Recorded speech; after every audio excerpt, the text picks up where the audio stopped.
Hello മക്കളെ, money and ക്രെഡിറ്റിലെ അടുത്തൊരു ഭാഗമാണ് ക്രെഡിറ്റ്. ഓക്കെ, ക്രെഡിറ്റ് നമുക്കറിയാം ലോണാണ്. നമുക്കറിയാം നമ്മളൊരു സാധനം ഒരാളെ കയ്യിൽ നിന്ന് പൈസ വാങ്ങിച്ചു കഴിഞ്ഞാൽ അതിന് നമ്മൾ ക്രെഡിറ്റ് എന്ന് പറയും. നോക്കി, അതിന് രണ്ട് സിറ്റുവേഷൻ ഉണ്ട്. ഓക്കെ, എന്താ പറയുന്നത്? ഒന്ന് പോസിറ്റീവാണ്, രണ്ട് നെഗറ്റീവാണ്.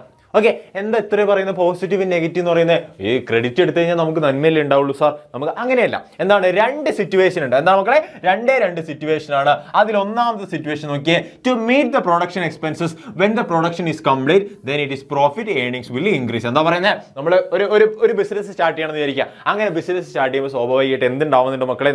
നമ്മൾ ലോൺ എടുക്കും. നമ്മുടെ കയ്യിൽ പൈസ ഉണ്ടാവണമെന്നില്ല തുടക്കത്തിൽ തന്നെ, അല്ലേ? നമ്മൾ ആ പൈസ പോയിട്ട് നമ്മൾ ലോൺ എടുക്കും. ലോൺ എടുത്ത എമൗണ്ട് കൊണ്ട് നമ്മൾ ബിസിനസ് സ്റ്റാർട്ട് ചെയ്യും. ബിസിനസ് സ്റ്റാർട്ട് ചെയ്തിട്ട് അതിനെ നമ്മൾക്ക് എന്താ ബിൽഡ് ചെയ്ത് കൊണ്ടുവന്നിട്ട് അതിൻ്റെ അകത്ത് പ്രോഫിറ്റും കാര്യങ്ങളൊക്കെ കിട്ടുന്നുണ്ടെങ്കിൽ അതിനെ നമ്മൾ എന്താ പറയും? പോസിറ്റീവ് കണ്ടീഷനാണ്. അതിൻ്റെ അകത്ത് നമുക്ക് ഏർണിങ്സ് കിട്ടാൻ തുടങ്ങും, പ്രോഫിറ്റ് ഉണ്ടാവാൻ തുടങ്ങും.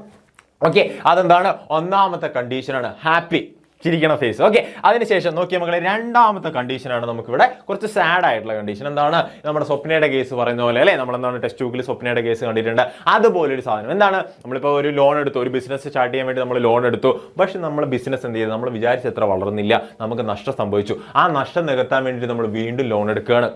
അങ്ങനെ ലോൺ എടുത്ത് വീണ്ടും നമ്മൾ നഷ്ടപ്പെടുത്തു. ഓക്കെ, അങ്ങനെ സംഭവിച്ചപ്പോൾ എന്ത് സംഭവിച്ചു മക്കളെ? നമ്മൾ ഡെറ്റ് ട്രാപ്പിലേക്ക് പോവാണ്. എന്തിലേക്ക് പോവാണ്? ഡെറ്റ് ട്രാപ്പിലേക്ക് പോവാണ്. ഓക്കെ, ഡെറ്റ് ട്രാപ്പിലേക്ക് നമ്മൾ വീണ്ടും പോവാണ്. അത്രയേ ഉള്ളൂ മക്കളെ. എന്താണ് മെയിൻ ആയിട്ടുള്ള കാര്യം? നിങ്ങൾ നോക്കുക. ഡെറ്റ് ട്രാപ്പിലേക്ക് വീണ് പോയി കഴിഞ്ഞാൽ സ്വാഭാവികമായിട്ട് എന്താണ്? കടക്കണിയിൽ പെട്ടുപോകുന്ന പറയുക, അല്ലേ? അങ്ങനെ സംഭവിച്ചാൽ അത് നെഗറ്റീവ് എഫക്റ്റ് ചെയ്യും നമ്മളെ മാനസികമായിട്ട്, ഫിസിക്കലായിട്ട്. അവസാനം നമ്മൾ ചിലപ്പോൾ നമ്മുടെ ജീവൻ തന്നെ പോകേണ്ട ഓരോ കണ്ടീഷനിലേക്കൊക്കെ ചിലപ്പോൾ എത്തിയെന്ന് വരാം. നോക്കിയേ, അപ്പൊ രണ്ട് കണ്ടീഷനാണ് ക്രെഡിറ്റിനുള്ളത്. എല്ലാ കൊല്ലവും എക്സാമിന് ചോദിച്ചിട്ടുള്ള ഭാഗമാണ് എന്താ? ഈ രണ്ട് കണ്ടീഷൻ, ക്രെഡിറ്റ് സിറ്റുവേഷൻ. ഓക്കെ, അപ്പോൾ ഒന്ന് ഹാപ്പി ആണെങ്കിൽ, ഒന്ന് പോസിറ്റീവ് ആണെങ്കിൽ, രണ്ടാമത്തത് നെഗറ്റീവ് ആണെന്ന് ആലോചിച്ച് വെക്കുക കേട്ടോ. രണ്ട് കണ്ടീഷനാണുള്ളത്.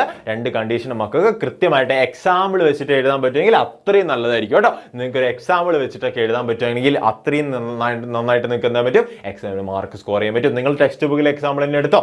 ഓക്കെ, സ്വപ്നയുടെ എക്സാമ്പിൾ വേണമെങ്കിൽ സ്വപ്നയുടെ എക്സാമ്പിൾ എടുക്കാം. ഓക്കെ, എന്താണ് പോസിറ്റീവ് എക്സാമ്പിൾ? നിങ്ങൾക്ക് ടെക്സ്റ്റ് ബുക്കിൽ എക്സാമ്പിൾ തന്നെ എടുത്തോ, കുഴപ്പമില്ല. എന്താണ്? നിങ്ങൾക്ക് വേണമെങ്കിൽ, നിങ്ങൾക്ക് ഒരു ഐഡിയ ഉണ്ടെങ്കിൽ നിങ്ങൾ തന്നെ ഒന്ന് ആലോചിച്ച് നോക്കുക.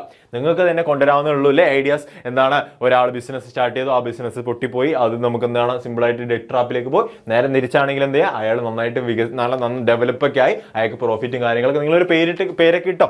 എന്നിട്ട് എന്ത് ചെയ്യുക? നിങ്ങൾ തന്നെ ഒരു എക്സാമ്പിൾ എഴുതിക്കോ. എല്ലാം ടെക്സ്റ്റ് ബുക്കിൽ തന്നെ എഴുതണമെന്നുണ്ടോ മാർക്ക് മേടിക്കാൻ? ഇല്ല, അല്ലേ? എന്ത് ചെയ്യാം? നിങ്ങൾ നന്നായിട്ട് നിങ്ങൾ രണ്ട് സിറ്റുവേഷൻ എന്താണെന്ന് മനസ്സിലാക്കി കഴിഞ്ഞാൽ രണ്ട് സിറ്റുവേഷനെ കുറിച്ച് നിങ്ങൾക്ക് തന്നെ നന്നായിട്ട് എഴുതാൻ പറ്റില്ലേ?